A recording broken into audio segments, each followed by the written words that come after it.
The time was early in the morning और मेरी family ने अटक शहर जाना था, तो मैं उन्हें हवाई अड्डे पे छोड़ने के लिए निकल पड़ा। मैं ट्रेन का नाम भी हवाई जहाज ही रखा हुआ क्योंकि उसने खुली खिड़कियां जो खुली हवा लगनी। स्टेशन पे जाके वेट करने लगा तो मैंने देखा मेरा वेट सबसे ज्यादा है और 5 मिनट मजीद WAIT वेट करने के बाद ट्रेन आ गई। ट्रेन में गर्मी से पायलट की हालत देख के मुझे अंदाजा हो गया कि पाकिस्तान में ट्रेनों के हादसा इतने ज्यादा क्यों होते हैं। ट्रेन में मुसाफिरों का एक डब्बा AC वाला और ट्रेन चलाने वाला बगैर AC के अपना पसीना साफ कर रहा था। ट्रेन चलाते चलाते रास्ते में यकीनन पसीना साफ करने के लिए स्टीयरिंग से हाथ उठाता होगा तो ट्रेन ने उल्टा ही होना है। फिर अपनी फैमिली को लैंड ऑफ करने के बाद मैं घर की तरफ निकल पड़ा। आप लोग सोच रहे होगे लैंड ऑफ नहीं होता, सी ऑफ होता है। आपके नॉलेज में इजाफा कर दूं, सी ऑफ समुंदर से ऑफ करना और लैंड ऑफ जमीन से ऑफ करना। रास्ते में एक जगह पे स्टॉप किया तो अपनी गाड़ी की हालत देख के मुझे गाड़ी पे बड़ा तरस आया। मैंने सोचा चलो पहले धुलवा ही लेता हूँ। गाड़ी को चेक करते वक्त मेरे सिर्फ 10 साल पुराने सूट पे एक काला दाग लग गया। मैं अकाउंट अम्मी को और बचैसी ये परेशानी वखरी बन गई।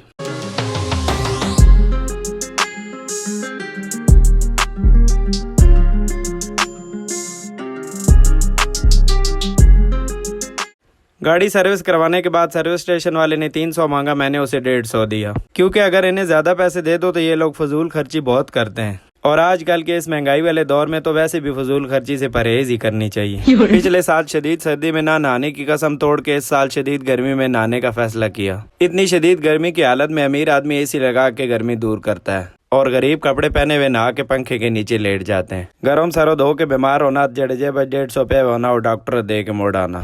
खाली जेब देख के मैं टीवी में से पैसे निकलवाने के लिए शहर की तरफ निकल पड़ा। गेट के पास पहुंचा तो एक और सरप्राइज मेरा वेट कर रहा था। इस बार बिजली का बिल दे के पता नहीं क्यों मेरे कानों में से धुआं निकल पड़ा और एकदम से मेरे अंदर पता नहीं कौन सी बलाओं की ताकत आई जो कि मैंने कंट्रोल कर ली। मैंने सोचा ये इमोशंस किसी और जगह पे। 2 मिनट 12 सेकंड और 15 माइक्रो सेकंड पे मैं इस जगह पे पहुंचा और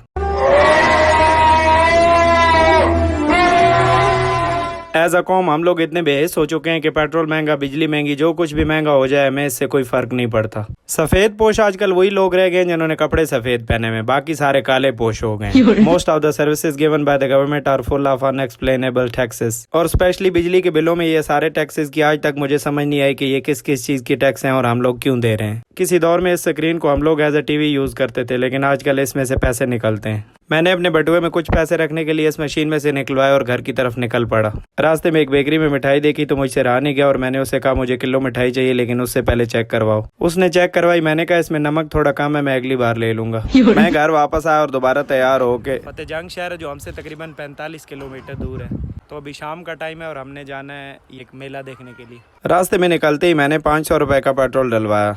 अगर आपको भी पेट्रोल की बढ़ती हुई प्राइसेस से बचना है तो आप एक अमाउंट फिक्स कर लें।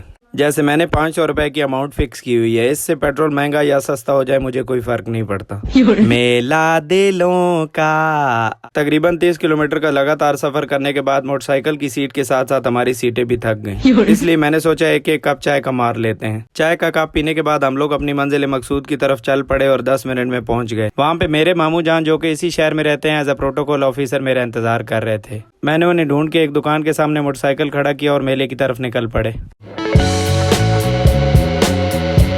मैंने कहा यहाँ के ट्रिप का आगाज सबसे पहले दरबार के खुर्दे से करेंगे, लेकिन यहाँ पे लोगों का रश देख के मैंने अपनी ख्वाहिश को दिल में दबा लिया। मेरे साथ मौजूद मामा ने कहा कि 2 माँ का प्यार मिले तो एक मामा बनता है। मैं साथ हूँ तो टेंशन किस बात की। उन्होंने अपने गैर सियासी ताल्लुकात लड़ाए और हमें एक VIP जगह पे खाना खाने का मौका मिल गया। खानों में मिसालों की कमी थी जो ऊपर से गिरते हुए पत्तों ने पूरी कर दी। खाना खाने के बाद हम लोग मजीद मेले को एक्सप्लोर करने के लिए निकल पड़े जहाँ पे मुझे मेरे टिकटॉक के फॉलोअर्स मिले। आप तमाम भाइयों के प्यार का जो मेरी वीडियो में आए या नहीं आ सके बहुत बहुत शुक्रिया। हमने मौत के कुएं के टिकट खरीदे और वहाँ पे जाके वेट करने लगे।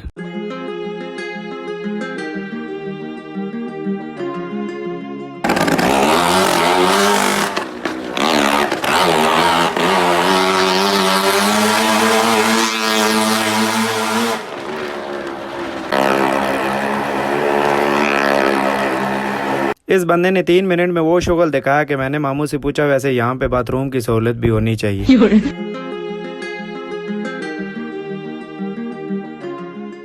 मजीद कुछ फॉलोअर मिले और ये शुरू हो गया।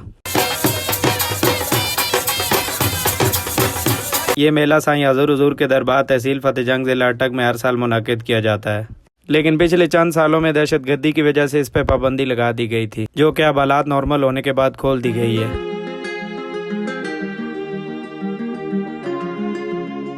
मैं वहाँ पे दुआ फातिहा पढ़ने के बाद अपने घर की तरफ निकल पड़ा। इन पुराने ज़माने की यादों को दुनिया की नई टेक्नोलॉजी की बिल्डिंग्स ने घेर लिया है। पाकिस्तानी किसी भी दरबार या मेले पे जाए और जलेबी ना खाए, ऐसा हो नहीं सकता।